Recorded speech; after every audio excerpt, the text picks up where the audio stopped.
www.julianadentista.com, é isso mesmo? Isso mesmo.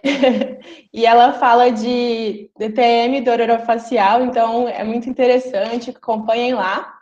Bom, como eu falei, o currículo dela é super vasto, então depois dá uma olhadinha lá no Lattes dela, que tem bastante coisa.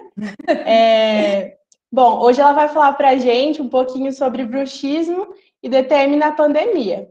Então, eu desejo a todos um bom aprendizado. E caso vocês tenham dúvidas, mandem para a gente, que a gente vai lendo e anotando e faz tudo para ela depois do final. Bom, sobre a pergunta final, então, depois a gente repete, como eu já falei, do certificado. E então eu passo a palavra à doutora Juliana e agradeço a presença de todo mundo. Nossa, obrigada. Bem, eu estou feliz de estar aqui de novo. Eu faço parte da Liga também, aí, da FORP. Eu me formei aí na USP, em Ribeirão, assim, faz uns 5 anos só. Foi na 68, então, 1990. Meu diploma está aqui. 96, às vezes eu esqueço. 96.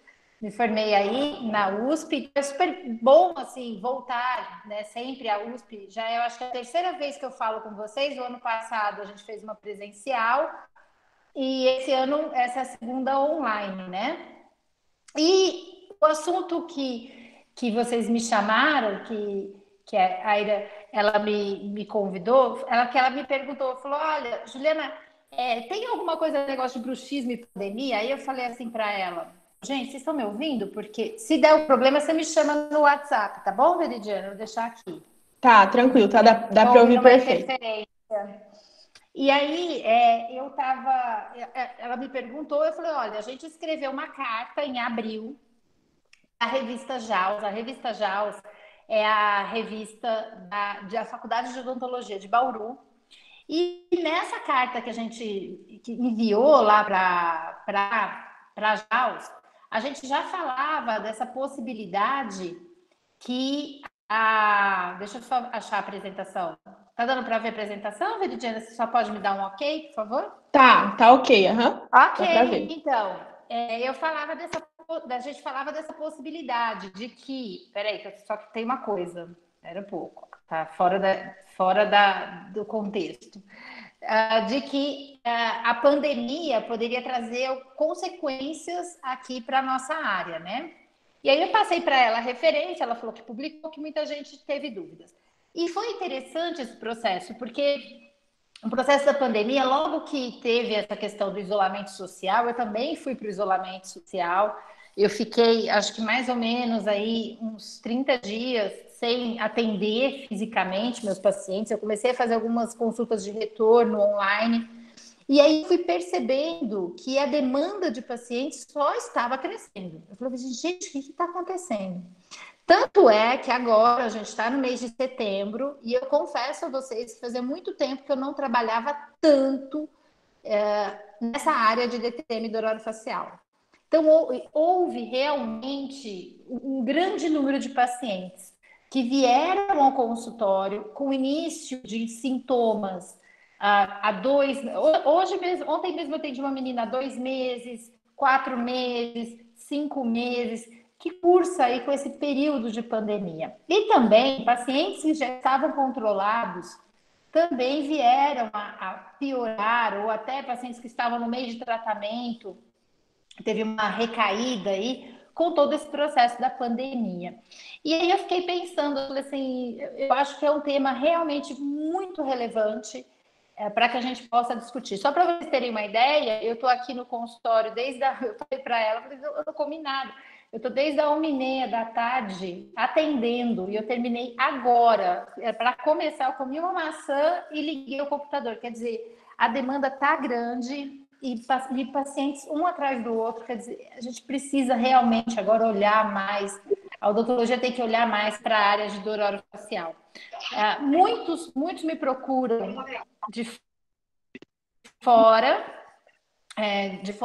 das cidades que eu atendo em Franca e Ribeirão Preto, e muitas pessoas vêm de longe para serem atendidas aqui. E sempre me falam, eu não acho um especialista na minha cidade, eu não conheço ninguém na minha cidade que é especialista nessa área. Então, eu acho que há uma demanda muito grande, reprimida aí, de especialistas na área de DTM do horário facial. Bem, esse aqui é o meu Instagram, @DTM do horário facial, esse é o meu Twitter, também, eu também estou no Twitter, gosto muito. E aqui são um pouquinho do que eu faço. Hoje, opa, tem alguém com o microfone aberto? Hoje eu estou em Franca, eu trabalho em Franca e Ribeirão no meu consultório particular. Como vocês mesmos disseram, eu sou blogueira, eu tenho um blog há 10 anos, meu blog em fevereiro fez 10 anos, que é o Por Dentro da Dor Orofacial, que é um blog que virou blog, virou Instagram, virou TikTok, vira tudo, que é tudo sobre DTM do orofacial, que é a minha especialidade, sou apaixonada. E o meu doutorado que eu fiz em Bauru, e ainda que eu faço parte desse grupo, que é o Bauru Orofacial Pain Group, eu faço parte lá, hoje eu sou professora dos cursos de atualização e especialização, mas eu fiz o meu doutorado lá, que foi orientado pelo professor Paulo Conte, e lá no meu doutorado eu estudei bruxismo, especificamente mais bruxismo do sono. Hoje eu estudo mais, eu oriento alguns alunos em bruxismo na vigília, mas na época eu estudava mais o bruxismo do sono. E junto com a Adriana Lira, a gente tem um projeto, que é um curso que é presencial e agora um curso online de DTM também, que se chama Dia do Bruxismo. Por quê? Porque eu, que também tenho um Instagram, eu gosto de estudar bruxismo, mas em adultos, não gosto de coisa de criança. E a Adriana, ela é odontopediatra e estuda e fez o doutorado dela também em bruxismo, só que em crianças e pacientes especiais. Então, a gente divide lá. Então, esses 4 grupinhos aí da minha vida fazem com que que me mova aí sempre dentro dessa área de dor orofacial, seja no consultório, seja na docência, seja na pesquisa, seja blogueirando ou fazendo TikTok. Ainda não consegui fazer TikTok, mas vou tentar. Bem, e aí quando vocês me falaram sobre a pandemia, eu resolvi então fazer uma busca, eu fui para o Google, né? E aí lá no Google tem uma aba chamada Notícias da pandemia. Isso aqui foi ontem, tá? Eu entrei, então você vê que você tem notícia assim, um dia atrás, 6 horas atrás, 2 dias atrás. E todas as notícias que eu lia diziam assim: pandemia causa efeito devastador na saúde. Veja as consequências do isolamento social para as crianças. As consequências na saúde e na economia em razão da pandemia. Prejuízo com doenças de cigarro deve crescer no Brasil com a pandemia. Depois, excesso de consumo de bebida alcoólica durante a pandemia. Cuidado com a saúde mental é fundamental nos tempos de pandemia. Depressão e suicídio, as consequências silenciosas da pandemia. Insônia, 8 dicas para você enfrentar o problema durante a pandemia. Então eu fiquei de cara, eu falei, realmente, quando a gente coloca saúde e pandemia, foram as 2 palavras que eu usei no Google, o que a gente mais vê são os efeitos deletérios, né? O distanciamento social trouxe realmente, fez com que a gente ficasse em casa. Viagens foram desmarcadas, férias desmarcadas, crianças correndo para tudo quanto é lado. Você bate carimbo aí do seu passaporte, da cama para o sofá, do sofá para o banheiro, não é? Ou seja, mudou totalmente a vida de todo mundo. Vocês mesmos. Eu vi no grupo de WhatsApp aí, da Lado, eu vi que a jornada talvez seja online, né? Eu fui presidente da jornada também em 96, até isso eu já fiz. Enfim, e aí eu vi, nossa, a jornada vai ser online, são festas desmarcadas, né? É falta do abraço, enfim, distanciamento social, né? Palavra difícil. E, claro, em algumas matérias que a gente encontra em revistas, por exemplo, essa matéria da revista Saúde, né? Que é uma revista da editora Abril, fala a respeito da epidemia oculta na saúde mental. Então, falam algumas coisas que vêm perturbando a saúde mental dos pacientes. Medo do Covid-19, isolamento social, problemas de relacionamentos. A gente vê surgir aí a violência doméstica de novo, trazendo à tona uma coisa chamada estresse pós-traumático, né? Questões de abuso, abuso moral, abuso sexual, Tudo isso veio à tona porque o isolamento é grande, você fica ali. Hoje eu atendi 2 pacientes que mudaram, estão mudando, uma vai mudar esse feriado, a outra mudou a semana passada, por brigas com os vizinhos, em condomínios. Então, veja só que ponto chegamos, né? E claro que isso gera um estresse danado para as pessoas. Além disso, o problema é com a economia. Eu atendi, por exemplo, pacientes que têm lojas em shopping e que tomaram um prejuízo gigantesco, não sabem como vão pagar os seus funcionários, né? Pessoas que perderam seus trabalhos, pessoas que estão trabalhando mais e de uma forma diferente, e eu me encaixo nisso, porque ministrar aula online não é a mesma coisa que você pegar seu computador e viajar, abre o computador e dá uma aulinha, fecha e vai embora. Não é assim. Você precisa criar engajamento, você precisa estudar a ferramenta, você precisa entender o que é o Google Meet, o que é um Zoom, o que é tudo isso, né? Então, tem gente que está trabalhando mais, eu me encaixo nisso. Economia, claro, super prejudicada. E as crianças que estão em casa? Hoje mesmo eu atendi uma paciente que ela falava, eu tenho uma criança de 2 anos e meio e ela é muito danada. Eu falei, enfim, resumindo, o problema dela era a convivência com a filha, que ela falava, a creche parou e eu estou convivendo com essa criança, ela é muito danada, ela não deixa eu fazer nada, eu não consigo ter atenção para mim. Então ela está com uma sofrência ali dessa convivência com a criança. Olha que ponto chegamos, né?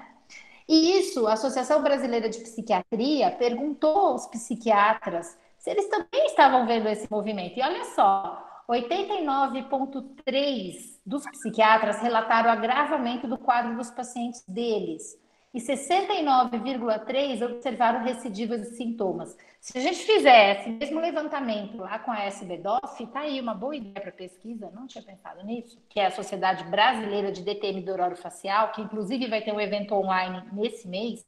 Eu acho que a gente ia chegar mais ou menos aí nesse quadro que os psiquiatras viram, porque a gente também está observando isso aqui. E em maio foi publicado pelo banco BTG Pactual um relatório sobre o legado da quarentena para o consumo, mostrando o que tinha mudado no consumo do brasileiro nos meses de março e abril. E um dado que chamou a minha atenção foi essa busca por ansiolíticos, né? Houve um aumento grande. Se vocês observarem aqui, o gráfico ele dá um salto, né? E mantém uma média muito maior do que a média antes da pandemia. Então, também os pacientes buscaram na farmácia medicações para a ansiedade. Então, pelo que eu mostrei para vocês, parece que a pandemia trouxe 3 mudanças importantes, 3 nichos de mudanças importantes que podem afetar a gente aqui no nosso consultório. Primeiro, a ansiedade e estresse, né, que está realmente muito em voga. O segundo, pode ser até uma consequência desses episódios de ansiedade e estresse, que é um deterioramento da qualidade do sono. Muitos pacientes vêm relatando aí que andam perdendo o sono, né? Então, está tendo uma privação de sono e que não é uma privação de sono voluntária, tá? É involuntária, ou seja, lembra um pouco os sintomas relacionados à insônia. E ainda, muitas pessoas mudaram o seu estilo de vida. Eu atendi uma senhora que começou a ter uma dor muscular, ela teve um diagnóstico de dor miofascial no final, tal. E isso tudo começou há 2 meses. Mas eu perguntei sobre as mudanças, ela falou, filha, tá muito difícil. Porque eu saía de casa, eu fazia natação, eu fazia academia, eu ia no grupo de reza que a gente se encontrava, eu tinha o grupo do crochê e agora eu não tenho mais nada, eu só fico em casa. Agora que uma colega aprendeu a usar o Zoom e a gente está fazendo a reza no Zoom 2 vezes por semana e dá tempo de conversar um pouquinho. Mas não é a mesma coisa, minha filha. Então, olha como isso impacta na vida de todo mundo, né? Como eu falei, crianças em casa. A gente teve que reaprender a cozinhar. Inclusive, no Banco Pactual mostra que um dos consumos, um dos maiores nichos de consumo foi utensílios para cozinha. Quantas pessoas que não fizeram pão na pandemia? Eu me encaixo nisso. Eu tentei até fazer o fermento, mas não deu muito certo, né? E aí eu fui atrás de mais material para a gente conversar. O que será que está tirando o sono do brasileiro, né? E aí eu encontrei esse relatório, depois eu posso até enviar para vocês, que é da The Bakery Health Lab.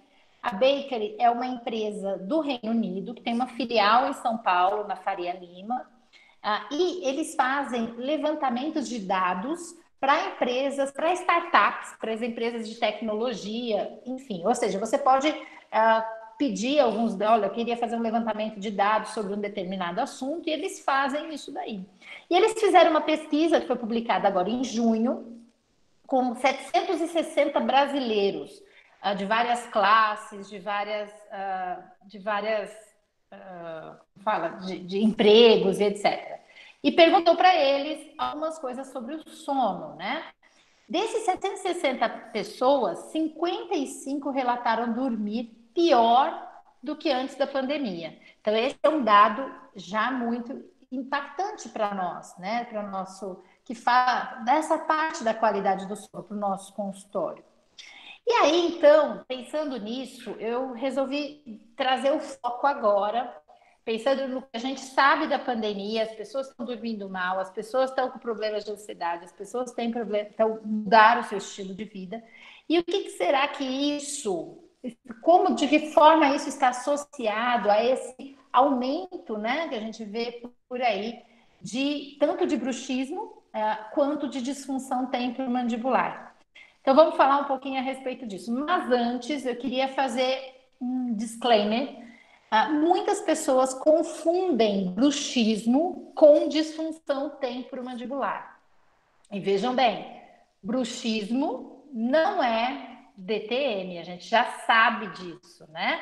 Isso é importante. Então, o que é bruxismo? Bruxismo é uma atividade dos músculos da mastigação, né? Então, geralmente, masseter temporal, pterigoideu lateral, pterigoideu medial. Essa atividade é uma atividade que não serve para função, tá? A gente poderia até dizer que bruxismo seria uma parafunção. Hoje a gente não fala tanto nisso, porque tem bruxismo comportamentos, enfim. Depois, a gente tem ali o bruxismo do sono e o bruxismo da vigília, que são coisas distintas também, né? Então, a gente precisa entender o que é bruxismo. Agora, essa atividade dos músculos, ela pode ou não ter consequências deletérias e ela pode ou não ser um fator protetor. Consequências deletérias de bruxismo, a mais frequente, todos os dentistas falam, é quebra de dente. Muita gente falou, nunca vi tanto dente trincado na pandemia, né? Isso pode ser uma consequência de bruxismo. E outras consequências, por exemplo, a gente tem dores articulares. E, de fato, eu estava conversando com a professora Liette Zuir, que é de São Paulo, que trabalha com problemas inflamatórios e degenerativos na ATM, e eu falei, nossa, ela falou, aumentou o número de DTM? Eu falei, aumentou. Qual tipo? Eu falei, articular. Incrível como o número de problemas articulares aumentaram na pandemia. Eu esperava um número muito maior de problemas musculares, mas musculares sempre foi muito frequente, não chamou tanto a minha atenção. Mas articulares sim. Por quê? Por sobrecarga, pode ser isso um dos motivos. E até sobrecarga de hábitos parafuncionais, a gente pode falar a respeito disso também, né? Inclusive, só um fato curioso, uma paciente que veio ontem, começou com desconforto na TM, um deslocamento de disco com redução, um barulho muito audível, começou há 2 meses, eu perguntei, mas espera aí, né, você arranja os dentes? Não, aperta o dente, não, e vai. E aí ela me falou, olha, eu sou dona de ela tem um e-commerce, ela vende sapatos online, e esse e-commerce, com a pandemia, teve um boom, e aí ela dispensou uma funcionária que era grupo de risco, ela precisou fazer as embalagens, e ela não se adaptou a cortar a fita com a máquina que ela usa. Ela corta com os dentes. Aí, se você lembrar, pterigoideu lateral é super acionado em movimentos de protrusão. E ela era hipermóvel, ela tem hipermobilidade articular generalizada. É um quadro perfeito de fatores de risco para deslocamento do disco. E isso aconteceu quando? Agora, na pandemia. Ela falou, nossa, aí agora eu não posso mais fazer que eu sinto um desconforto. Eu falei, interessante. Bem, e o que é DTM? Eu estou falando de quando o bruxismo pode estar ou não associado, porque tem muita gente que tem bruxismo, quebra dente, quebra placa, quebra a vida, mas que não tem nada de disfunção temporomandibular. E o que é disfunção? Disfunção, então, são aqueles problemas que envolvem os músculos da mastigação ou a articulação temporomandibular. E o D de disfunção significa prejudicar a função, então atrapalha o paciente mastigar, engolir, respirar, mastigar, engolir, falar, toda a função que use a mandíbula, porque pode ter dor, pode ter limitação e pode ter ruídos, mesmo sem ter dor. Tá? Então, o bruxismo não é DTM. Então, a gente vai falar um pouquinho agora dos efeitos da pandemia no bruxismo. O que será que aconteceu e por que será que está todo mundo falando a respeito disso? Só lembrando que bruxismo também tem dois tipos, que é de acordo com o ritmo circadiano. Um é o bruxismo do sono, outro é o bruxismo em vigília. E a gente vai começar falando um pouquinho sobre o bruxismo do sono. Na gênese, eles não são parecidos, tá? Há uma diferença aí. O fim é o mesmo, acontece uma contração dos músculos da mastigação. Mas a gênese no sistema nervoso central, a gente desconfia que seja distinta, e isso é importante a gente saber. Bem, eu vou fazer assim algumas considerações que são umas hipóteses, tá? Não tem nada certo nisso. É algo que talvez esteja dentro da minha cabeça. Eu pensei a respeito desse tema e eu cheguei a uma ideia. Vamos ver se alguém aí discorda de mim. Quem discordar pode colocar nos comentários, depois a Veridiana lê para mim. Mas, bruxismo, a gente sabe que existe o bruxismo do sono, que ele é primário, ou seja, a pessoa parece que, por genética, ela nasce com genes para apresentar bruxismo e desenvolve isso ao longo da vida, e que não tem nenhum motivo, nenhum fator associado à presença daqueles eventos de bruxismo durante o seu sono. Eles acontecem associados ali, então, ao microdespertar, a gente vai falar a respeito disso um pouquinho, a taquicardia, mas não tem nenhum fator outro associado. Isso é o que antigamente se chamava de bruxismo do sono primário. E tem uma pesquisa que mostra, que é uma pesquisa feita pelo Milton Maluli, lá em São Paulo, no Instituto do Sono, que mostra que aproximadamente 5,5% da população na cidade de São Paulo apresenta esse tipo de bruxismo. Eu acho que o bruxismo do sono, do primário, não teve um aumento com a pandemia. Digo de frequência, de prevalência.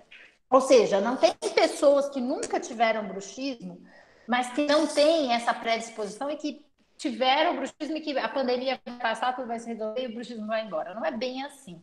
O que eu senti é que pessoas que ou tiveram bruxismo no passado e isso aflorou novamente, ou que até apresentam bruxismo e já sabiam disso, já até usavam dispositivos intraoclusais, por exemplo, bruxismo do sono, mas que com a pandemia houve um aumento na frequência, ou seja, muitos dias de eventos de bruxismo, isso eu percebi.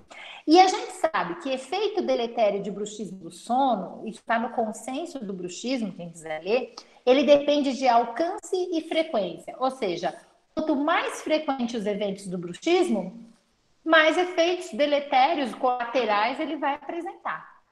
É claro que existem outros tipos de bruxismo que a gente tem que levar em consideração.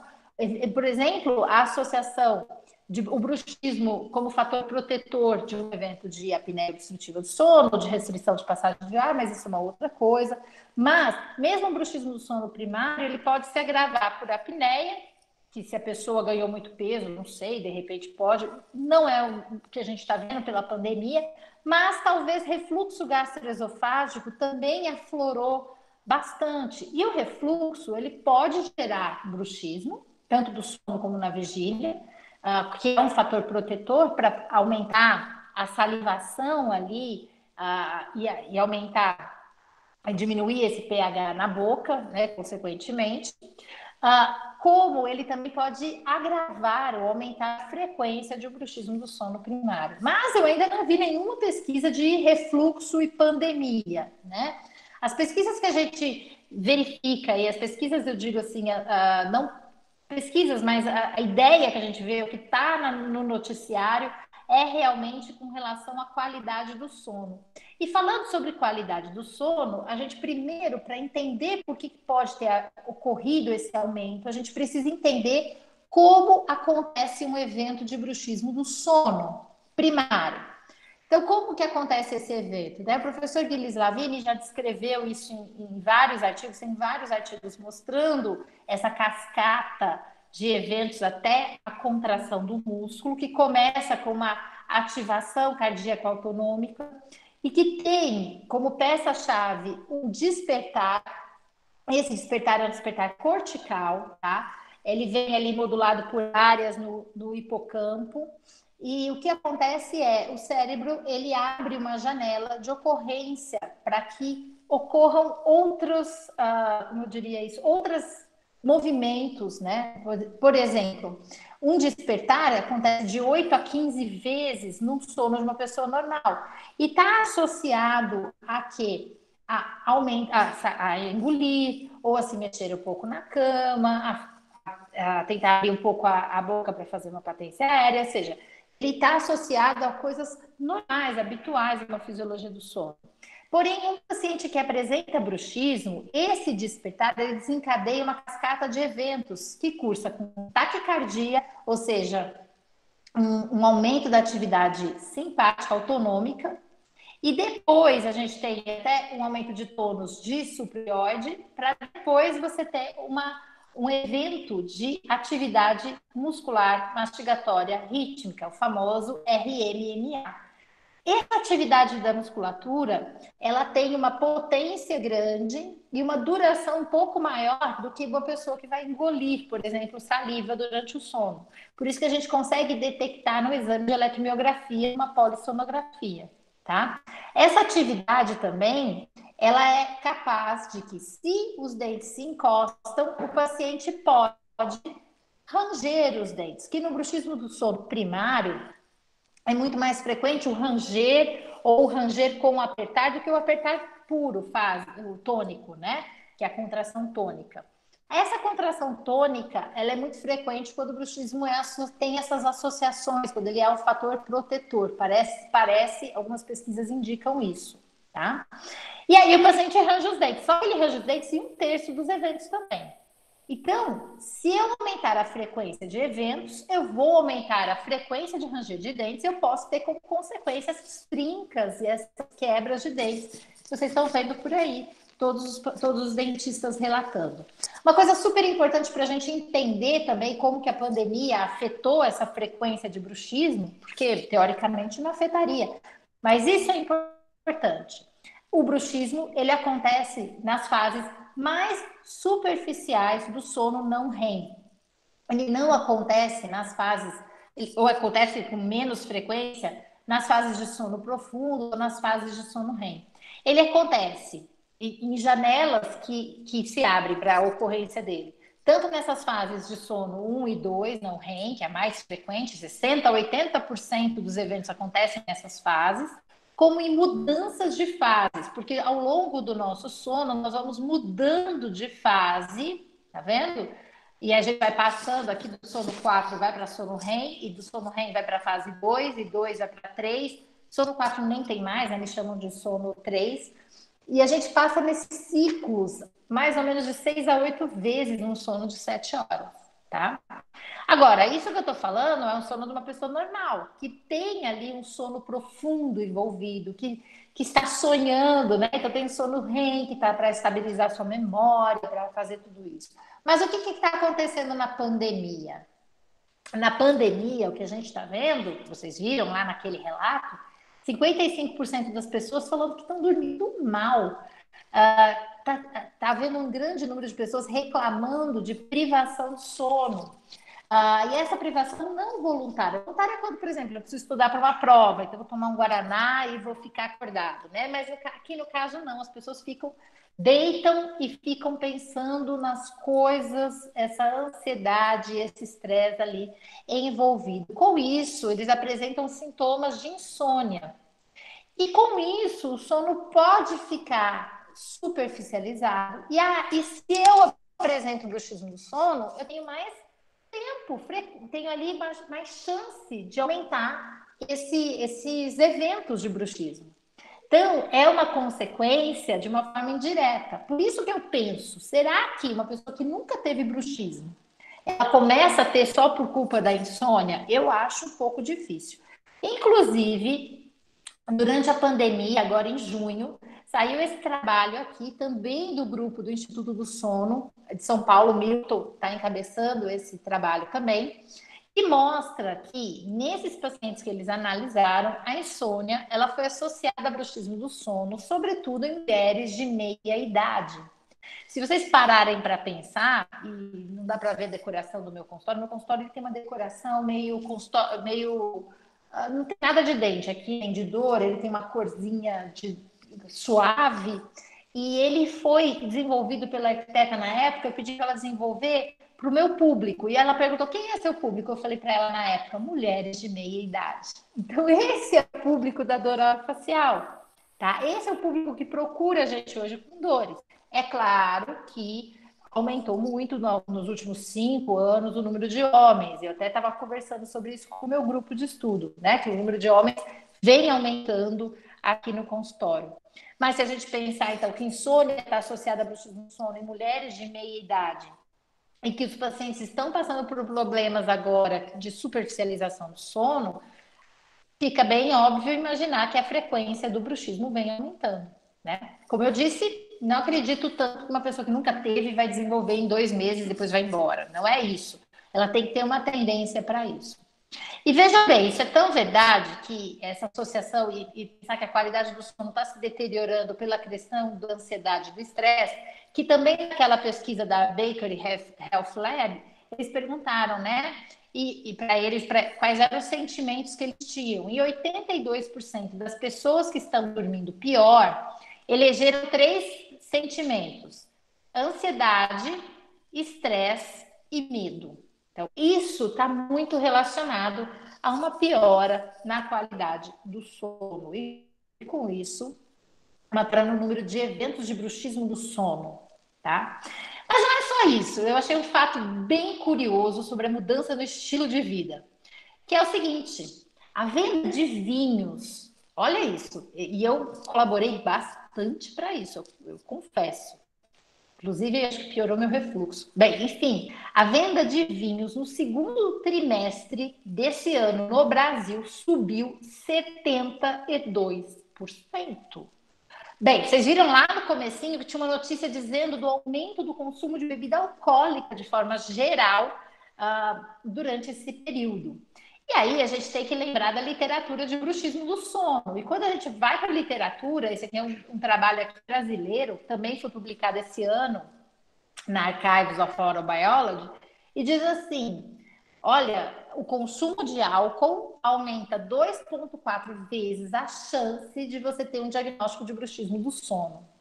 Nesse caso, o bruxismo, o que acontece? Quando a gente toma umas e outras, a gente vai dormir, a gente tem um relaxamento, a gente perde um pouco do tônus muscular. E com isso eu posso ter, então, o quê? Eu posso ter ali um prejuízo na passagem de ar durante o meu sono. E com isso o bruxismo surge aí como um fator protetor. E eu vou dar uma de doida aqui em hipótese, mas que eu, quando eu tomo vinho muito perto do meu horário de dormir, eu não durmo porque eu tenho refluxo. Então, olha aí, até o consumo de bebida alcoólica pode agravar o refluxo, que pode gerar um bruxismo como um fator protetor ou até agravar um bruxismo do sono pré-existente.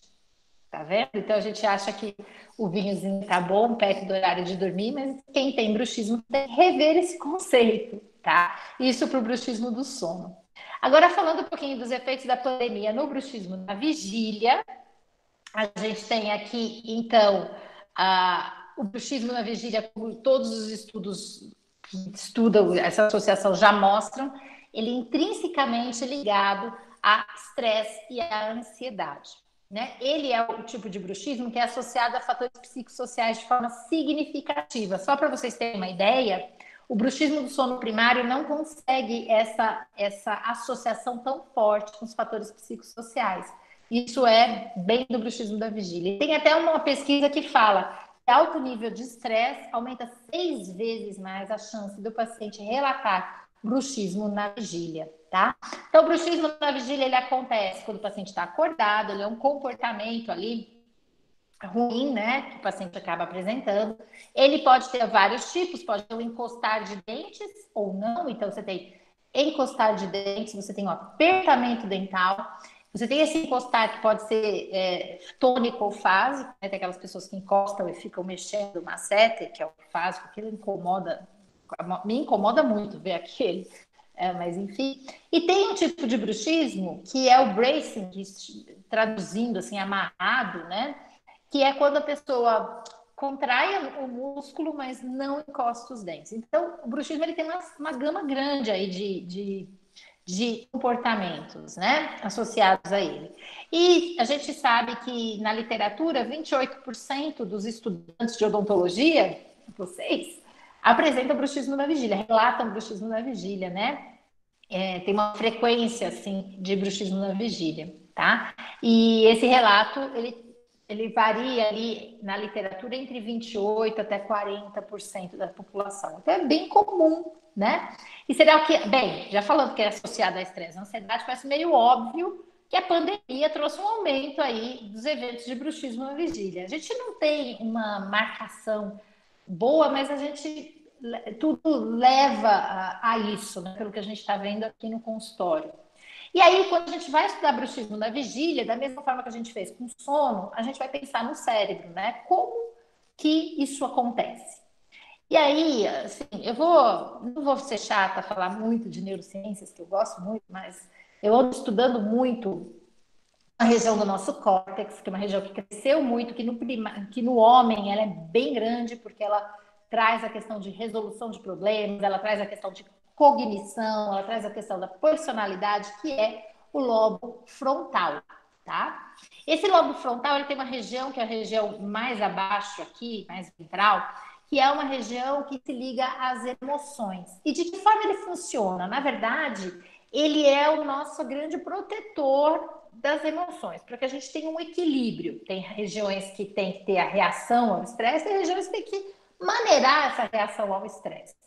O que a gente vem vendo aí em estudos com o estresse, tanto agudo, no agudo isso não acontece tanto, mas principalmente no estresse crônico, naqueles transtornos de ansiedade, quando isso já se torna longo, né, o suficiente para gerar um problema para o paciente, de saúde mental para o paciente, a gente vê que o lobo frontal, ele perde um pouco das suas funções. Inclusive, ele perde um pouco até da sua massa cinzenta. Acontece processos provavelmente degenerativos aqui nessa região, enquanto o paciente está sofrendo com estresse e ansiedade crônicos, né? Então, é uma região muito importante para nós. Mas por que eu estou falando isso? Porque, na verdade, o estresse e a ansiedade, eles ativam uma área de uma forma brusca, que é um negocinho pequenininho que está aqui, ó, verdinho, que se chama amígdala. A grande amígdala, grande e pequena amígdala, é a grande responsável por todas as nossas reações. Ela é a área ativada das nossas reações ao medo, ao estresse e à ansiedade. Essas reações podem ser reações à ansiedade e estresse agudo, por exemplo, aqui o medo, né? Medo da... Você faz uma brincadeira, dá um susto numa pessoa, e toda aquela reação que ela tem imediata, aquele susto, é uma reação mediada pela amígdala. O grande problema é quando essa região ela fica sendo ativada e ela fica sendo a rainha ali no nosso córtex ao longo do tempo. Então, tem um exemplo que eu li sobre estresse agudo e ansiedade agudo, que mostra o papel da amígdala, que eu não sei, vocês são muito jovens, mas eu não sei se vocês se lembram do Mike Tyson. Eu estava nessa luta, eu estava numa casa de shows aí em Ribeirão Preto. Não esqueço que eu estava na faculdade, isso faz muitos anos. E o Mike Tyson, num momento de raiva, de rampante dele, ele vai e morde a orelha de um outro lutador que chamava Holyfield. E esse evento foi muito estudado depois e mostrou que a grande responsável por essa reação quase primitiva é a amígdala. A amígdala traz para nós coisas primitivas que a gente faz sem pensar. Entenderam isso? São reações ao estresse grandes, que cursam com aumento de atividade simpática, cursa com aumento da hipófise pituitária adrenal, cursa com aumento da região basal, cursa com comportamento de luta e fuga. Vou falar isso aqui um pouquinho. Essa figura não ficou legal, que eu esqueci de arrumar. Que bonitinha, né? Esqueci de arrumar, né? É assim, gente, montei essa aula hoje de manhã. Mas eu queria mostrar para vocês essa figura que eu gosto muito, que mostra exatamente isso. Mostra que essas regiões do córtex frontal, elas se desligam, tá? Elas se desligam, elas acabam não fazendo o seu papel quando a gente está sob comportamentos ligados à ansiedade. Então, o que acontece? Há uma ativação de amígdala. A amígdala vai ativar aqui o estriado na região da gânglio basal. Ela vai ativar a região do hipotálamo. Ela vai ativar a região, o sistema nervoso autonômico, simpático. E com isso, a gente tem reações, tá? Uma das reações é taquicardia, respiração curtinha, que são as reações ligadas ao sistema nervoso autonômico. Não é à toa que muitos pacientes que têm ansiedade acabam apresentando hipertensão arterial. Vocês nunca viram isso? Eu estou hipertenso, eu fui lá, o médico falou que é ansiedade, eu tenho que me cuidar um pouquinho. Essa região também, ela acaba... Na hora do estresse agudo, a gente corta ela estimula a modulação de dor. Para a gente ter a reação de luta e fuga sem sentir dor, a gente precisa fugir. Mas no estresse crônico, na ansiedade crônica, a modulação de dor vai caindo. Ou seja, dá mais chance do paciente apresentar dores na região temporal, masseter, etc. Né? Mais chance do paciente apresentar também sensibilização central. Tem a questão neuroendócrina. A gente tem aqui a liberação de hormônios, por exemplo, cortisol, que acabam tendo uma alteração com esses sintomas. Agora, o que isso tudo tem a ver com o bruxismo? Comportamento de defesa. Como você, quando está estressado, fica? Assim? Vou até tomar uma água enquanto você pensa. Você fica assim. Luta e fuga. Deixa eu agir, deixa eu fazer. Ou seja, a querida amígdala se liga na região ali do tronco encefálico, manda conexões que vão estimular os núcleos motores. E aí, no agudo, chega a paralisar. Vocês nunca viram uma pessoa que paralisou de medo? No estresse agudo, chega a provocar paralisia. A pessoa para, ela fica sem ação. E ainda no estresse crônico, e também no estresse agudo tem a questão da fuga, mas no estresse crônico também tem isso. O paciente acaba ficando em maior contração muscular. Não é só o bruxismo da vigília que acabou aumentando, né? Que é essa encostar de dentes. Também a contração da região cervical alta também aconteceu. Se você conversar com o fisioterapeuta, ele vai te falar a respeito disso. E aí o paciente pode desenvolver sintomas, né? Ou não, depende muito do paciente, né? E esses sintomas, a quebra de um dente pode ser um fato que também acontece, mas sintomas musculares acabam fazendo o quê? Acabam retroalimentando. Eu tenho um paciente aqui agora que ele nunca teve dor, é um rapaz jovem, super workaholic, e de repente ele começou com uma dor muscular, ele não entendeu o que era, foi ao dentista, achou que era o dente, fez tomografia do dente, não é o dente. Foi ver a ponto de dor miofascial numa seta referindo para o dente. Ele está, assim, ansioso por culpa dessa dor. E para gente que trabalha, sabe? Não, é só uma dor muscular, vamos tratar, tal. Parece simples, né? Rapaz jovem, eu pensei, vai melhorar? Não! Ele criou na cabeça dele um estado tão grande com relação a esse sintoma que ele fica retroalimentando toda essa cascata. Isso é muito interessante, e assim, coitado, né? Mas isso é interessante para a gente estudar um pouco a respeito disso. Como é que a gente corta esse círculo? Onde que a gente corta esse círculo? Tirando a dor, será que é o suficiente, né? E eu queria falar uma outra coisa. Vamos falar um pouquinho de dor, de DTM, né? Mas eu queria, aproveitando, falando de DTM, a gente sabe que houve um aumento, mas já trazendo um pouquinho do bruxismo, Tem estudos que mostram que o bruxismo na vigília, ele também, o paciente que tem DTM, ele pode realizar esse comportamento, contrair os seus músculos para ativar áreas do cérebro para alívio da dor, né? Isso existe também. Então, e aí o que acontece? Só que aí acaba lesionando o músculo mais e aí vira todo aquele ciclo de novo, né? Por onde começar a cortar? Mas falando de disfunção, eu já expliquei. Eu quero lembrar vocês que disfunção temporomandibular é um termo guarda-chuva, tem muita coisa debaixo dele, tem muitos diagnósticos, tá? Não dá para precisar qual é o diagnóstico mais frequente na pandemia, seria até interessante observar. Mas, de modo geral, a gente observa que os diagnósticos dolorosos, associados tanto com a articulação temporomandibular quanto com os músculos da mastigação, são os diagnósticos mais frequentes agora, nesse momento. Eu não sei, aí deve ter vários especialistas aí assistindo, se quiserem colocar alguma coisa, mas eu vejo que a questão da dor vem realmente aflorando. Como eu falei para vocês, é muito fácil, a gente associa muito, aumentou a dor por culpa do bruxismo. Porque aumentou o bruxismo, logo aumentou a disfunção temporomandibular dolorosa. E eu quero chamar a atenção de vocês que isso não é verdade, tá? Quer dizer, isso pode ser verdade para algumas pessoas e para outras não. Porque, assim, se a maioria eu não sei, a gente tem que fazer um levantamento, mas por que eu estou chamando a atenção disso com vocês? Para a gente refletir que tem muito mais coisa envolvida numa dor, numa nocecepção que vai ser ali percebido como dor pelo córtex, do que apenas o microtrauma gerado pelo bruxismo, tá? E aí a gente tem que pensar também a respeito da dor, focando nesses três conteúdos, como a ansiedade e o estresse, ali a questão da mudança de estilo de vida e da qualidade do sono.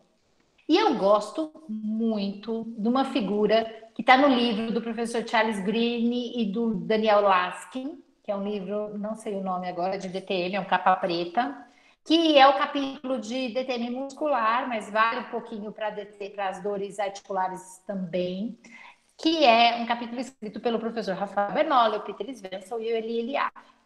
E essa figura me é muito... Eu estudo muito essa figura e cada vez mais eu consigo ler, ver essa figura no meu consultório, consigo desenhar os pacientes. E fiz isso com a turma de atualização, com uma paciente que eles atenderam agora, e é muito legal. Então, eu queria que vocês pensassem, quando vocês estiverem atendendo um paciente, tenha essa figura em mente e começa a delinear quem é essa pessoa que você está atendendo. E aí a gente começa pensando no microtrauma, né? O bruxismo, gente, seja do sono, seja da vigília, seja roer unha, seja mascar chiclete, seja fiquei muito tempo com a boca aberta, seja colocar a mão debaixo do queixo, dormir com a mão debaixo do queixo, tudo isso vai gerando traumas, pequenos traumas, que podem sobrecarregar o sistema, seja articular, seja muscular. Mas depois que o trauma acontece, a manutenção dessa dor nem sempre é por esse microtrauma. Agora, os casos mais simples que a gente atende aqui no consultório são esses. O paciente ficou muito tempo de boca aberta no dentista, lesionou as miosfibrilas, isso gera uma sensibilização periférica, aumenta a sensibilidade à dor, eu faço diagnóstico da dor muscular, ou às vezes ele nem vem aqui, ele toma um Dorflex, as coisas se resolvem. Pacientes que a gente está atendendo aqui na pandemia e que são os pacientes do consultório, do especialista em dor orofacial, aqui você pode pôr uma placa, sei lá, o paciente não vem aqui. Mas os meus pacientes são esses pacientes que têm outras coisas que provocam a manutenção da dor. Eu brinco, eu tento explicar para as pessoas que o bruxismo, ele é importante, ele é o desencadeador de tudo isso, ele pode ser o perpetuador, mas ele não é solitário na manutenção da dor. A gente tem outros fatores. E um dos fatores que grita é o fator psicossocial. É aquela estimulação da amígdala que vai prejudicar a modulação de dor. É aquela interrupção de sono causada por aquela ansiedade, pelo estresse. Esses fatores psicossociais, é o comportamento. Hoje eu atendi uma paciente que ela é extremamente depressiva e catastrófica. É muito difícil tirar dela, por exemplo, uma melhora de 100%. Né? Hoje ela chegou e falou, eu melhorei 15%. E aí você vai conversando, você vê que ela melhorou, mas ela tem um perfil diferente. Saíram algumas pesquisas agora na época da pandemia, eu dei estudando bastante, que mostram que um dos fatores que prediz insucesso, aquele tal do paciente refratário, é depressão não controlada, não diagnosticada e não controlada. Então, olha a importância dos fatores psicossociais do nosso consultório, tá? Claro que a gente teve aqui com a pandemia uma mudança de estilo de vida, mudou o ambiente. Teve gente precisando mudar porque brigou com o vizinho, né? Falei agora. A gente tem, por exemplo, essas mudanças prejudicando pessoas que faziam atividade física, que não estão fazendo. A minha paciente hoje chorou porque ela não podia ir no Pilates. Ela falou, eu adoro Pilates, faz 5 meses que eu não vou, eu tô com dor, agora eu tô com medo de ir. E a gente estava conversando, eu falei para ela, volta, porque é interessante para você, se você gosta, atividade prazerosa, ela é importante, né?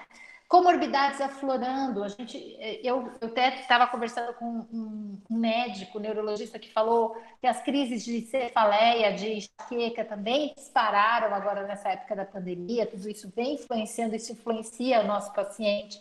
A gente tem a questão de gênero que a gente falou, né? As mulheres de meia idade, eu acho que eu sou uma mulher de meia idade, mas eu não me considero, não. Mas, enfim, a gente tem dois fatores importantes que a gente não pode esquecer: a catastrofização, e o que a gente mais vê agora é catástrofe. São notícias a toda hora que chegam no WhatsApp, sabe o grupo da família? Só tem catástrofe no grupo da família. Tem hora que é para você tomar um remédio, tem hora que você não toma o remédio, tem hora que vai vir a vacina, tem hora que não vai vir a vacina. Tem gente que pegou Covid e faleceu, e você conhece essas pessoas, as pessoas são próximas de vocês. Isso faz com que se aflore a catastrofização. E catastrofização é um aspecto muito ruim, porque prejudica a modulação de dor, prejudica a capacidade do paciente em perceber melhora no seu quadro. Como eu falei, interrupção de sono, a gente está falando pra caramba. Então vejam que o trauma acaba tendo um papel diminuído. Porque, na verdade, o grande papel maior que você vai ter é de modulação de dor alterada e de hiperexcitabilidade neuronal, gerando o quê? Sensibilização central. Então, isso é um dos fatores, uns pilares dessa manutenção de dores. Inclusive, durante a pandemia, parece que esse processo de sensibilização central está correndo mais rápido, porque a gente tem mais esses fatores aflorados. E aí, uma coisa importante, eu venho estudando bastante, eu queria que vocês prestassem bastante atenção na aula de fisiologia, é a questão do sistema nervoso autonômico. Cada vez mais a gente vê a importância, inclusive, de centros desse sistema que fazem manutenção da dor. E a gente acaba não às vezes, explorando isso quando pensa em dor. E, claro, não é todo mundo que apresenta dor. Tem gente que tem até fatores genéticos e que todos esses fatores aí levam ao agravamento do seu quadro. Então, pensar que é uma forma direta não é. Dá para entender um pouco por que a pandemia está acabando com a gente aqui, né? A gente tem interrupção do sono, catastrofização, fatores psicossociais, mudança de estilo de vida, gênero e etc. E aí a gente vai olhar de novo, bem, tudo bem, agora eu já sei como a pandemia está influenciando no bruxismo da DTM, mas o que eu posso fazer pelo meu paciente, né? E a primeira coisa que eu queria contar para vocês e esperar de vocês é que no consultório de vocês façam uma avaliação precisa desse paciente. Essa avaliação, para a gente tentar fenotipar, vocês tiveram aula com a Dina, né? Ela falou de fenotipagem. Ela começa com uma avaliação psicossocial, sim, tá? Lá no ICOP, que é a Classificação Internacional de Dor Orofacial, no último capítulo, eles colocam ali a necessidade da gente avaliar a depressão. Na verdade, a gente não avalia depressão, a gente avalia sintomas de depressão, sintomas de ansiedade, né? Avaliar a escala de pensamentos catastróficos e avaliar o sono do paciente. Isso é fundamental. Tá? São pequenos questionários que você pode aplicar no seu consultório, que você vai ter ali um score que te ajuda a identificar quem ali precisa um encaminhamento ao psicólogo, ao psiquiatra. Hoje eu atendi uma moça, ela tem transtorno de ansiedade generalizada, tá? Ela foi em 3 consultas com o psiquiatra. O score dela do questionário de ansiedade veio o score máximo. O que eu vou fazer de diferente que ela já não fez em 2, 3 dentistas que ela foi? eu sentei e conversei a respeito disso. Então, não só avalie, mas use um espaço na sua consulta, gaste tempo educando o seu paciente sobre o que ele tem e educando o seu paciente que esses fatores são importantes na manutenção do caso dele. E, se possível, quando necessário, encaminhar o seu paciente. Hoje, eu acredito muito que a gente tem que trabalhar sempre em equipe, e eu acredito muito assim, eu tenho nos psicólogos hoje, e nos terapeutas, nos psiquiatras, eu tenho um apoio muito grande aqui no consultório. Tanto é que agora na pandemia, uma das psicólogas que é minha parceira, tem alguns, né? Isso é importante, você tem que conhecer todas as o mínimo, né, das técnicas, as pessoas que atendem, e uma delas acabou, cara. Ela falou, nossa, mas eu levei para você faz 2 meses, um monte. Eu falei, pois é, acabou, manda de novo. Então, assim, para a gente tá tendo essa necessidade, né? Eu brinco sempre que terapia é para todo mundo deveria fazer uma vez na vida, né? Mas a gente sabe que é difícil. Às vezes o paciente não, até tipo, a gente não é treinado a como fazer esse encaminhamento, né? Daí os questionários nos ajudam para você mostrar ao paciente que o estado dele não está muito bacana nessa área. Também a Adriana ela fala uma coisa no dia do bruxismo, que ela fala assim: o protocolo do consultório exige que você faça uma avaliação com um psicólogo. Então, isso é uma coisa que nos ajuda muito. E claro, as outras áreas também, principalmente agora falando de pandemia, a parte do sono, né? Eu perdi a conta de quantas lives eu vi passando a respeito de sono. E tem o pessoal da Associação Brasileira de Sono, da Associação Brasileira de Odontologia do Sono, que são muito atuantes. Conheçam esse pessoal, vão até esses sites, conheçam a odontologia na medicina do sono, que é uma área bacana. A gente tem o fisioterapeuta aí com as regiões cervicais, a gente tem o educador físico, a necessidade do retorno dessa atividade física, né? Eu melhorei muito na pandemia, porque eu fazia ginástica na academia uma vez por semana e hoje eu faço 3 vezes por semana no meu personal online. Então, para mim, a pandemia foi bacana nessa área. E aí, o que a gente faz no consultório? Bem, vocês já conhecem os aplicativos, eu espero que sim. Desencoste seus dentes, né? E o Bruxapp, que são aplicativos que nos ajudam a mudar o comportamento do paciente, porque o paciente tem que mudar o seu comportamento. Pode ser com aplicativos, pode ser com lembretes tipo post-it, pode ser, tem gente que quer fazer uns dispositivos para pôr na boca durante a vigília, desde que o paciente não encoste os dentes, bacana que ele mude. Eu gosto muito de trabalhar respiração, exercícios de respiração junto com os lembretes, né? Inspirando pelo nariz e soltando essa musculatura, acho bacana. No bruxismo do sono, a confecção das placas estabilizadoras, né? Isso aqui é Ribeirão Preto, gente, da janela do consultório, ó, da Fiusa. Quem tá com saudade aí de Ribeirão? E eu vou lá amanhã. E aí, aqui é a janela do consultório, a gente ajustando essas placas e tal. A placa ela ajuda a proteger dos dentes, proteger a articulação temporomandibular dos efeitos deletérios do bruxismo do sono. Isso é que a gente já faz, né? Que eu espero que vocês já saibam. Mas eu também estou pensando um pouquinho além. Encaminhar, às vezes você encaminha, hoje mesmo a paciente falou, olha, mas eu não estou saindo de casa, será que tem psicólogo online? Aí você tem que procurar, ou médico online, eu sei que já tem, os médicos já estão atendendo de uma forma online, mas às vezes não é do convênio. Então tem algumas dificuldades. Para começar a ajudar, por exemplo, eu marquei uma consulta com o médico daqui a um mês. Então, assim, para já começar a ajudar o paciente, a gente podia buscar algumas alternativas além do que a gente já faz. E aí, eu olhando esse relatório da Bakery, de novo, pensando nesses 3 itens, eles relatam nesse relatório que realmente existem desafios, as pessoas não estão conseguindo ficar tão positivas assim. A gente tem que trabalhar essa positividade. Eu sempre falo que a educação tem que ser uma educação com otimismo. Mas os que os pacientes relataram de desafios? Manter a saúde mental, criar ou manter uma rotina e a prática de exercícios físicos. E aí eles também perguntaram como que os pacientes estão se virando para poder melhorar esses itens. E 48% das pessoas responderam que estão usando as tecnologias para melhorar da saúde mental e do sono. E aí eu pensei em vocês, que são alunos ainda em graduação. Hoje eu fiz uma reflexão, eu já estou nessa área desde 97, Então, eu olhei as mulheres de meia idade que eu atendo hoje, e com mais de 20 anos de determinador, 20 anos, né? Vamos botar aí 20 anos de determinador, e eu olho e falo assim: hoje, as mulheres que vocês vão atender quando vocês tiverem a minha idade vão ser pessoas que já nasceram conectadas. Então, para vocês, isso vai acontecer de uma forma muito fluida.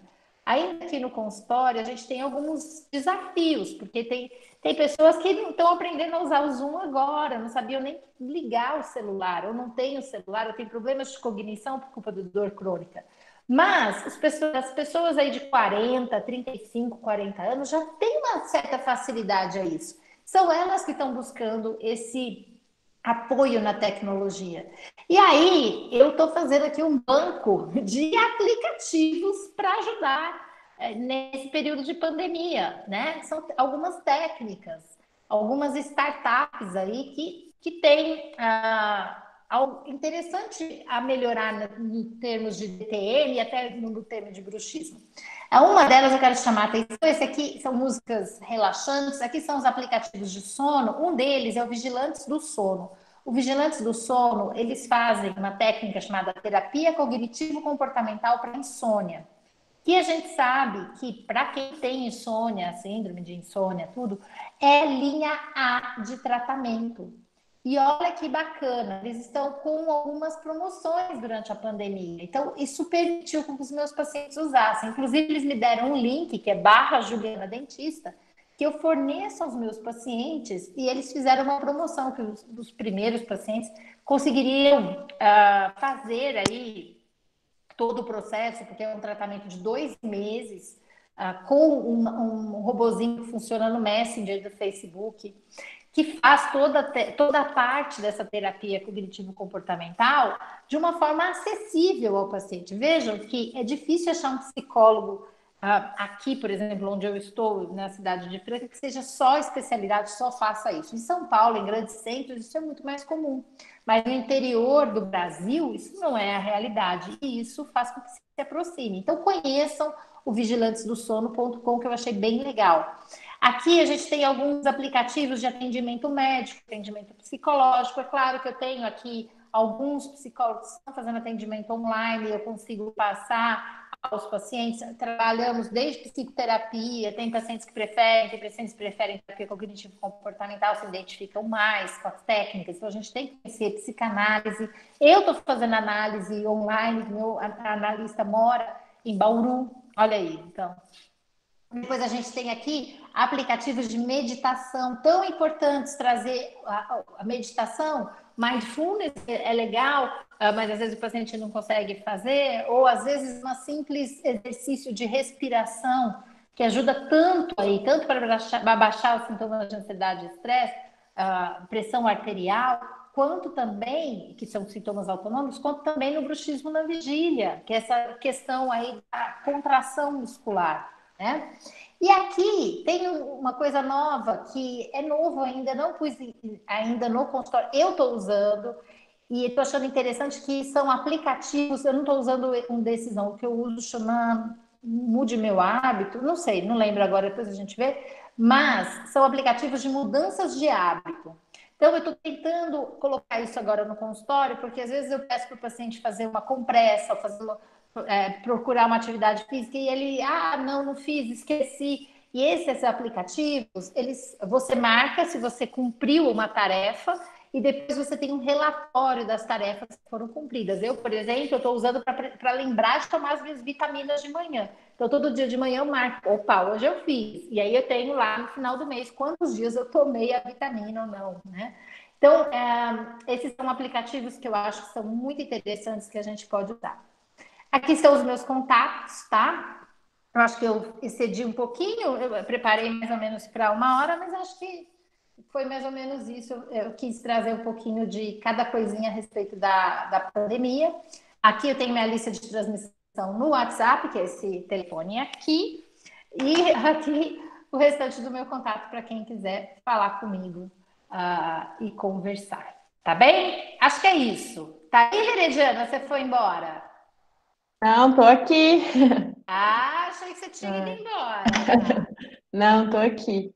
Ó, Meditopia é ótimo, é mesmo, gente. E aí, gente? que eu olhei aqui, tiveram umas perguntinhas. Teve uma agora. Ah, você tá com o chat aberto também, né? Teve uma agora Agora tô. Antes do Luiz Carlos, teve uma lá em cima sobre a arma na testa. Se a amígdala pode ser afetada também por essa mania de verificar a temperatura apontando aquela arminha. Não! Gente, você sabe que isso não foi da amígdala que eles estavam falando, eles estão falando da hipófise. Isso é uma bobeira. Então você não vai ter uma balada, né? Porque a luz do DJ vai pegar na sua testa e você vai morrer na balada. Gente, não tem nada disso, não. Não tem. Não tem problema nenhum. Você pode verificar, né? Não tem problema nenhum. Tá bom? Mas eles estavam falando era da hipófise. Mas a amígdala ela é bem interna. Se vocês olharem, a amígdala está muito próxima ao tronco encefálico. Ela é bem interna, não vai fazer isso, não. O que mais que tem? Você quer que eu leia, Veridiane? Você lê pra mim. Aí depois de pergunta, teve o pessoal comentando, né, que tá muito ansioso também, que tá toda hora achando que tá com Covid. E teve a pergunta do Luiz Carlos aqui. A senhora preconiza a utilização de dispositivos interoclusais em todos os casos para o controle de bruxismo ou é possível tratar o bruxismo sem placa? Luiz, vamos lá. Placas, dispositivos interoclusais do tipo placa estabilizadora, são indicados do tipo essa placa aqui. Cadê minha placa? Tem várias placas. Placas, né? São indicadas, né, para bruxismo do sono primário, não é? E não são indicados em bruxismo na vigília, porque no bruxismo da vigília você vai mudar o comportamento do paciente. Agora, em todo caso de bruxismo, não, o bruxismo precisa ser muito bem estudado. Por exemplo, em casos relacionados onde o paciente tem sinais e sintomas de apneia, e aí faz o exame, comprova a presença de algum tipo de obstrução, do tipo hipopneia ou apneia, aí a gente costuma encaminhar para que o paciente faça a terapia para apneia e hipopneia. E aí não se usa a placa. Mas, de modo geral, eu diria para você que sim, bruxismo se trata com placa e não com toxina botulínica, como tem muita gente fazendo por aí. Tá? Né? Outra modalidade. Do sono. Agora, a vigília não. A vigília a gente muda, controla outras coisas. O Júlio está indicando óleos essenciais. Adoro, Júlio. Muito bom também. Gostoso. Tudo que é gostoso é bom. Né? Óleo essencial, cheirinho bom, se o paciente gostar. Se não tiver osmofobia, porque isso é um problema, viu, gente? Consultório de dentista, quando vai tratar de dor orofacial, não pode ter cheiros fortes, tá? Por quê? Porque muitos pacientes têm enxaqueca, eu inclusive, e muitos pacientes, eu inclusive, têm enxaqueca com osmofobia, que é a fobia ao cheiro forte. Então, dependendo do cheiro, o paciente não tolera e acaba desencadeando dor. Então, consultório de dor orofacial tem que tomar muito cuidado com o cheiro. O que mais? Tem mais? Acabou, né? Bom, não, de perguntas não tem, comentário só tem que a aula foi maravilhosa, o pessoal agradecendo, só parabenizando mesmo. Isso aí. Eu queria também agradecer em nome da Lado, agradecer muito o compartilhamento de conhecimento, que a gente gostou muito da apresentação. Bom, agora então, se não tiver mais perguntas do pessoal, eu vou fazer a pergunta-chave, vou pedir muita atenção do pessoal, que a gente acabou de enviar o formulário, então acho que todo mundo já tem acesso, tá aí nos comentários. Vou fazer a pergunta, então a resposta da doutora Juliana é o que vocês devem colocar lá no formulário, tá? E eu repito, podem ficar tranquilos. Então a pergunta Ligou o compressor, eu assustei. A Lívia esqueceu o compressor ligado, tem que desligar. Ai, meu Deus. Diga. O estresse da pandemia, então, afeta diretamente nas crises de bruxismo e de DTM? Então, o estresse pode afetar diretamente, né, através do bruxismo da vigília, e indiretamente na insônia, né, que aumentam a privação de sono, acaba atrapalhando a DTM e acaba podendo aumentar a frequência do bruxismo. E o estresse também atrapalha na modulação de dor. Então, vou repetir. Estresse aumenta o bruxismo na vigília, né? Indiretamente através da privação de sono, vai prejudicar ali a DTM e pode aumentar a frequência de bruxismo no sono e modulação de dor. Só isso. Tá. Então vou repetir calmamente aqui para o pessoal pegar, porque senão gera um desespero. Então Então, faz assim, ó. Sim, bruxismo da vigília, né? Insônia e modulação de dor. Pronto, se escrever essas três isso. palavras, tá certo. Então, pronto. Então, sim, bruxismo da vigília, insônia e modulação de dor. Tá, pessoal? É isso Vou- aí. Enquanto vocês É isso? Posso ir comer pizza? pode, eu vou te liberar, então. Muito obrigada. Obrigada a vocês, Eu pessoal. agradeço muito e foi incrível. Muito obrigada mesmo. Então tá Eu vou só bom. avisar o pessoal os últimos avisos aqui, mas se você quiser sair, pode ficar à vontade, Não, tá? brincadeira, brincadeira. Bom, só queria falar, pessoal, que a aula foi gravada e ela vai estar disponível no nosso canal do YouTube a partir de segunda-feira. Assim como as outras lives que a gente fez pelo Google Meet também vão estar lá. Então, quem quiser rever, se quiser compartilhar, vai estar disponível lá, tá? O sorteio também vai acontecer já já, na hora que a gente finalizar aqui. E acompanha lá pelo Instagram, que a gente já vai divulgar o ganhador. Então é isso, eu vou repetir a última vez aqui o. Espera um pouquinho só, Veridiana. O pessoal está falando Ah, que no deu erro. formulário do Google Docs está como número, tem que colocar que é frase, né? Olha lá, pede um Ah, número, deixa eu ver aqui tá? com as meninas. Tem que editar o Google Docs, gente. Peraí. Segura a ansiedade. A gente já está resolvendo, né? A gente percebeu que o pessoal é bem ansioso mesmo, mas é só esperar um minutinho, gente, e a gente já resolve isso, tá bom? Então é isso. Só um Ai, que minutinho, vai. pessoal. Bem, pessoal, então eu quero só agradecer. Eu vou ter que sair, porque eu estou no consultório de verdade, já são quase 9 horas. São 8 horas de consultório à tarde, tá?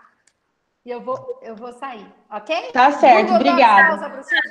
Estou perguntando Tá. se o Google Docs causa bruxismo. Nesse pessoal causa, hein? Olha o desespero para colocar a palavra para poder cestar. É isso aí, vamos pro feriado. Bom feriado para todo mundo. Um beijo para Obrigada, vocês. um beijo. Pessoal, enquanto eles Tá, arrumam. Deu tá, certo? pessoal. Já deu certo. Tá.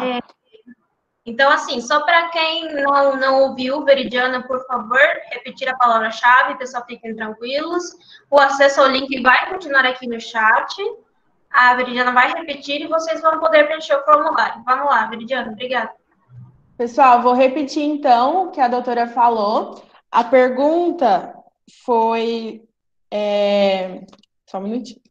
A pergunta foi se o estresse da pandemia afeta diretamente nas crises de bruxismo e DTM. E ela respondeu que sim, bruxismo de vigília, insônia e modulação da dor. Tá? Então, sim, bruxismo da vigília, insônia e modulação da dor. Todo mundo conseguiu pegar? Então, mais uma vez, pessoal, eu queria agradecer. Ah, o pessoal está perguntando qual que é o Instagram da Lado. É @lado, aí, .forp.usp, certo? Então, queria agradecer. Não esqueçam de preencher o formulário e fiquem atentos ao nosso Instagram para as próximas programações. Estão pedindo para repetir a pergunta. Tá. A pergunta foi se o estresse afeta diretamente nas crises de bruxismo e DTM. E a resposta, só precisa colocar a resposta lá, que é sim, bruxismo de vigília, insônia e modulação da dor. E o Instagram que vocês perguntaram aqui de novo é @lado.forp.usp.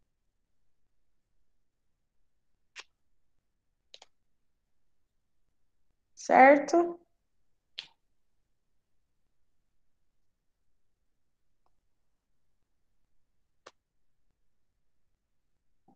Obrigada, gente. Então, até a próxima.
Isso, pessoal, o sorteio a gente vai soltar agora no Instagram, tá bom?